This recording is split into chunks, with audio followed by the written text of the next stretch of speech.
Hello बच्चों, कैसे हैं आप सब। तो आज हम एक्सरसाइज 5A का क्वेश्चन नंबर 15 सॉल्व करेंगे। तो पहले क्वेश्चन पढ़ते हैं। क्वेश्चन है which term of the AP 5, 15, 25 and so on will be 130 more than it's 31st term. ठीक है, हमसे पूछा इस क्वेश्चन में कि इस एपी का वो कौन सा टर्म होगा जो कि इसके 31st टर्म से 130 ज्यादा होगा। क्वेश्चन समझ में आ रहा है क्या हम बोल रहे हैं। क्वेश्चन फिर से पढ़ते हैं। क्वेश्चन है which term of the AP 5, 15, 25 will be 130 more than its 31st term.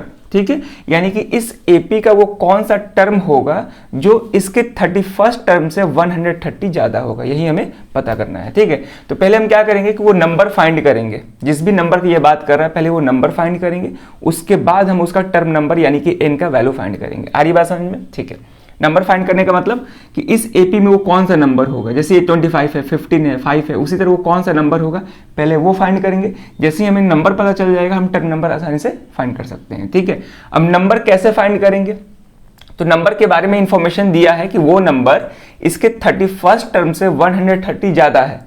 तो पहले हम क्या करेंगे कि इस एपी का 31st टर्म निकालेंगे। जो भी नंबर आएगा उस नंबर में 130 ऐड करेंगे, वही हमारा रिक्वायर्ड नंबर होगा। उसके बाद उसका हम टर्म नंबर यानी कि एन का वैल्यू फाइंड करेंगे। अब क्वेश्चन समझ में आ गया। ठीक है, अब इसको हम सॉल्व करते हैं, देखते हैं सॉल्यूशन।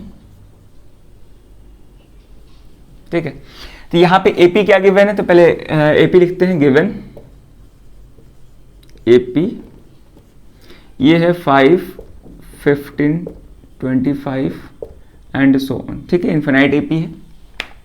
इसका फर्स्ट टर्म क्या है इस एपी का 5, common difference T2 minus T1 यानी कि 15 माइनस 5 करते हैं तो ये क्या आ जाएगा 10 आ जाएगा। क्लियर है। अब हम क्या करेंगे इस एपी का 31st टर्म निकालेंगे यानी कि n का वैल्यू दिया है 31। तो जनरल फॉर्मूला का यूज करेंगे। क्या होता है Tn is equal to a plus n minus 1 into d. तो Tn क्या है 31 यानी कि T31 is equal to first term 5 है प्लस N31 है माइनस 1, कॉमन डिफरेंस यहाँ पे 10 है। क्लियर है। तो यहाँ से 5 प्लस 30 हो जाएगा ये इंटू 10, तो 5 प्लस 300 यानी कि हो जाएगा 305। ठीक है, ये तो हमारा 31st टर्म हुआ। अब जो भी नंबर का बात कर रहा है वो नंबर हमारा इस टर्म से 130 ज्यादा है, यानी कि इसमें हमें 130 ऐड करना होगा। तो यहां पे लिखेंगे देयरफॉर रिक्वायर्ड नंबर। ठीक है, या फिर इसको हम टर्म भी बोल सकते हैं क्योंकि 5, 15, 25 ये सारे के सारे क्या है टर्म ही है ना। तो रिक्वायर्ड नंबर या टर्म, तो ये क्या हो जाएगा हमारा T31 प्लस 130। ठीक है, जिस भी नंबर का बात कर रहे हैं वो 31st टर्म से 130 ज्यादा है यानी कि T31 प्लस 130। सही है। अब इसको सॉल्व करेंगे। T31 कितना है 305 प्लस 130, ये हमारा कितना हो जाएगा 435 हो जाएगा। ठीक है, अब इसका हमें टर्म नंबर निकालना है। ठीक है, यानी कि n का वैल्यू निकालना है। तो पहले क्या करेंगे कि इसको हम मान के चलेंगे कि ये nth टर्म है। 435 इसमें आ रहा है, इस सीक्वेंस में कोई नंबर है 435, तो इसका टर्म नंबर निकालना है। तो मान के चलेंगे कि ये nth टर्म है। ठीक है ना, Tn मान लेंगे, उसके बाद इसको सॉल्व करके n का वैल्यू निकाल लेंगे। तो लिखेंगे लेट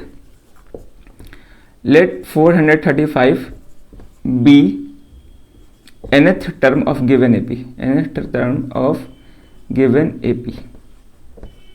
ठीक है, तो यहां से लिखेंगे then Tn is equal to 435। General term formula use करेंगे a plus n minus 1 into d is equal to 435। सही है यहां तक। अब यहां पे फर्स्ट टर्म कितना है 5 प्लस n तो निकालना है, फाइंड करना है। कॉमन डिफरेंस यहाँ पे 10 है इज इक्वल टू 435। तो n माइनस 1 या फिर इसको सॉल्व करते हैं तो ये हो जाएगा 5 plus 10n minus 10 is equal to 435। ठीक है, तो इसको फर्दर सॉल्व करेंगे तो यहाँ पे बचेगा 10n प्लस 5 माइनस 10, ये माइनस 5 हो जाएगा इज इक्वल टू 435।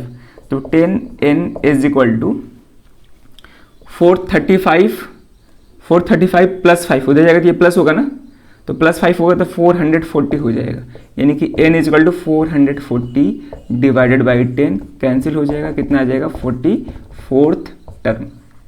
सही है, यानी कि जिस भी नंबर को वो बात कर रहा है वो कौन सा टर्म होगा इस एपी का 44th टर्म होगा, यानी कि hence required term number required term number वो हमारा क्या हो जाएगा 44th टर्म।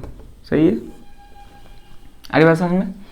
यानी कि जिस भी टर्म का वो बात कर रहा है, जिस भी नंबर का वो टर्म नंबर पूछ रहा है, ठीक है ना, वो कौन सा टर्म होगा 44th टर्म होगा इस एपी का। क्लियर है?